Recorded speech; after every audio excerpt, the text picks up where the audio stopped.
waxaa laga rabaa inaad hadafka yarayso ama aad waqtiga laabto. waxa ku inta badan waxa inagu dhacaa qorsheenu sameynaa. qorshaha marka aad sameynayso dib ma ogid mustaqbalka. wax kasta waxaad u haysataa sidii ay rabeen, waxaad leedahay wax kasta sidaad rabtay ayaa u shaqeynayaan. hadafkii baad dejinaysaa. hadhow markaad hawshii bilowdo oo qorshaha aad bilowdo wax baa kugu soo baxaya. waxaana filayn baa kugu soo baxaya. waqtigii wax badan baa isbedeli kara. dhaqaale wax culays badan baa imanaya. marka dadka maxaa ku dhaca waqtiga? niyad jab baa ku dhaca.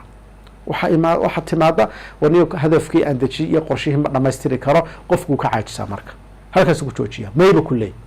wuxuu ku leeyahay xalku waxa weeye oo ugu muhiimsan ku leeyahay hadafkii aad dejisay.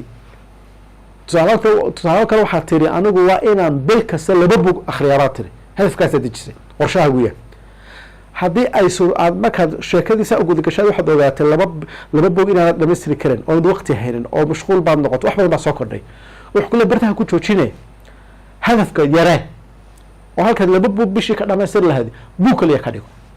hadafka soo yara markaas ama taamay mid ka duwan sameeyo. halkaad lahayd bil kasta oo 2 ku dhamaystiraa bug, waxaad tiraahdaa laab waqtiga, waxaad tiraahdaa 2 bilood oo xagga waqtiga kordhi.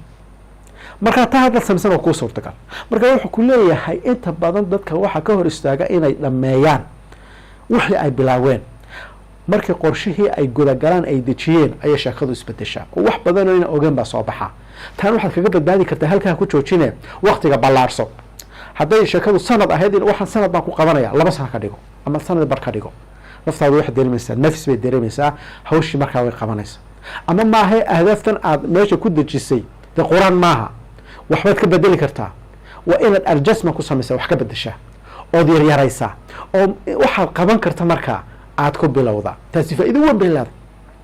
mar alla markaad ahdaafta yaraysa aad wax ka qabato, aad xaqiijiso naftaada waxa kale dhiirigelin iyo inay wax qabsan karto, kadib korba ka casan. marka waxa laga yaabaa ahdaaftii ay yaryaraysa inay dib inta ay isu abaabusho ay meel fiican ka gaadhaba.